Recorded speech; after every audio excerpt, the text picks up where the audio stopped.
We have to change it. We must have minimum qualifications. This politics is about leadership. You produce leaders through this political process. You cannot afford to have illiterates, semi-illiterates, cunning people, and so on as your leaders. You will end up with what we have. So the parties must have a standard. The Constitution may say, okay, the Constitution may say that if you have a secondary school certificate or you've attended secondary school, you can be president. Yeah, that's a minimum. But it doesn't mean that the parties cannot have a standard higher than that. El-Rufai called Tinubu and his friends in APC illiterate, ruling Nigeria. This is so funny. But wait, is El-Rufai just waking up from his sleep and slumber? Because I can't imagine this coming from him. El-Rufai is supposed to be the leader, or rather, the head of Tinubu's team ship. Because I don't know whether you guys recall all that played out prior to the 2023 general election. This is the man that rallied most northern governors and leaders in support of Tinubu. This same man stood against Buhari and Emefiele prior to 2023 general election over the new money policy, saying that the policy was targeted at stopping Tinubu from winning and becoming the president of Nigeria because it's obvious that what goes on in the APC is transactional politics. This is still the same El-Rufai that went to Chatham House with Tinubu and answered questions meant for Tinubu because he believed in Tinubu's teamship administration. This is still the same man that went to the Senate for ministerial screening under this Tinubu's administration. Now one begins to wonder, what changed? Why the sudden attack on Tinubu and his administration and the APC in general? I mean, why the U-turn? Is this attack genuine? Or should we see him as one of the most planted in the opposition by Bola Ahmed Tinubu to constantly give him feedbacks on what is happening in the opposition in order to have a controlled opposition? Yes, because we have seen things like this happening in the major political opposition parties. Because this really raises a lot of concerns and alarm. El-Rufai was one of the strongest political allies that Tinubu had in the north prior to the 2023 general election. But seeing what is happening now, even with El-Rufai falling out with his successor, Ubasani, calls for serious questioning. What is really happening? Because this doesn't seem ordinary. Anyway, whatever that may be the case, I pray it turns out to be in the favor of the people. Otherwise, they can go ahead and fight for all they want. Because these our politicians can be very funny. Today they are fighting, tomorrow they are together.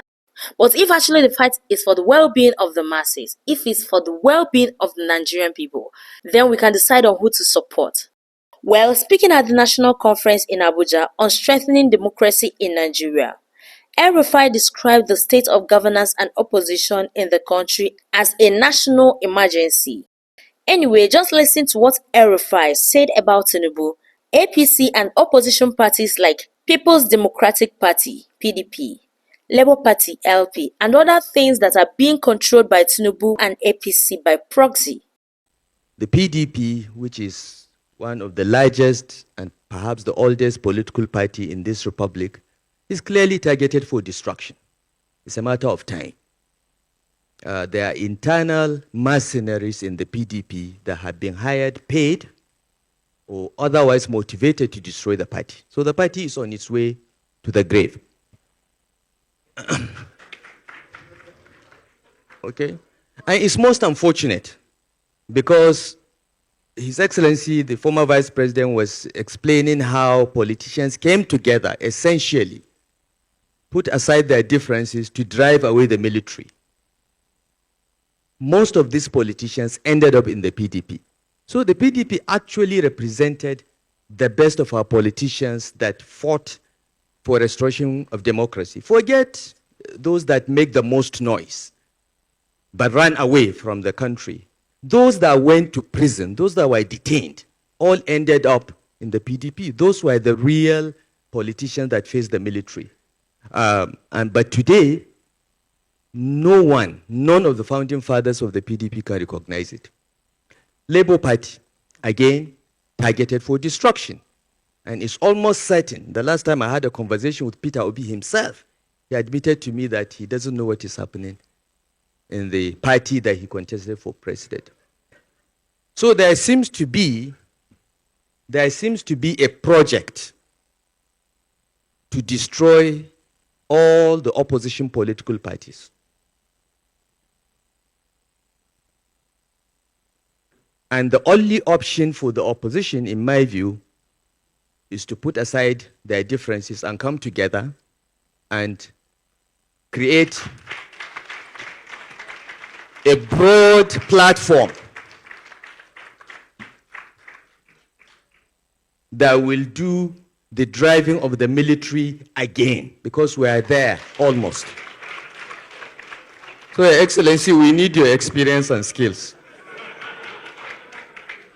Now, I'm a founding member of the APC. If you go to INEC and ask for the form that got APC registered, I'm one of the 34 people that signed for it, and I was a founding member of the National Working Committee of the APC. But frankly, I no longer recognize the party. The party, no party organ of the APC has met for the past 2 years. No caucus, no NEC, nothing. I don't even know if it is a one-man show. It's a zero-man show. Okay. So, though I'm a founding member of the APC has left me behind. I'm still there where we were. We wanted to form a progressive party that will fight corruption, revamp the economy, and restore security to Nigerians. That was the objective of forming our party. And we all came from that party. After forming the party, we went out of our way to recruit others that we feel could add value to the party. We went to the residence of His Excellency Vice President Atiku Abubakar, invited him to join the party. We are not afraid of inviting heavyweights who are potential presidential aspirants, even though many of us were Buhari supporters. But we were not scared. We wanted a broad-based coalition that will address the problems of Nigeria, and we're successful in it.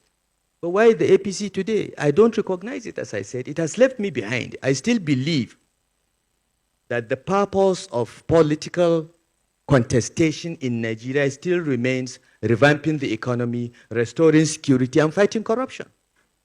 The problems are still there. However, I no longer believe that my party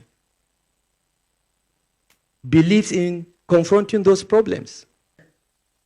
The question of forcing people to step down on the day of the convention and so on should be out of the window. Let people contest and know that they won. And not those that have lost know that they lost. To try again. We must have internal democracy in our parties. And I think, and I found this out when I went back to Kaduna to contest for governor, I realized that the most important qualification for being a political stakeholder, at least in Kaduna State, was to be an illiterate. You are an illiterate, but you are very, very cunning. That's political stakeholder. We have to change it. We must have minimum qualifications. This politics is about leadership. You produce leaders through this political process. You cannot afford to have illiterates, semi-illiterates, cunning people, and so on as your leaders. You will end up with what we have. So the parties must have a standard. The Constitution may say, okay, the Constitution may say that if you have a secondary school certificate or you've attended secondary school, you can be president. Yeah. That's a minimum. But it doesn't mean that the parties cannot have a standard higher than that for the leadership of the parties. Because the leadership, it is the leadership of the parties that vote in congresses and conventions to produce the candidates. So when you have low quality party leaders, they are the delegates, you have low quality candidates. And you end up with a beauty contest consisting of only very ugly women.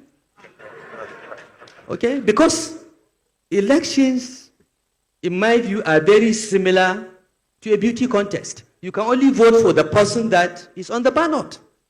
You cannot vote for the best person. You can only vote for a person if he's on the ballot. And it is these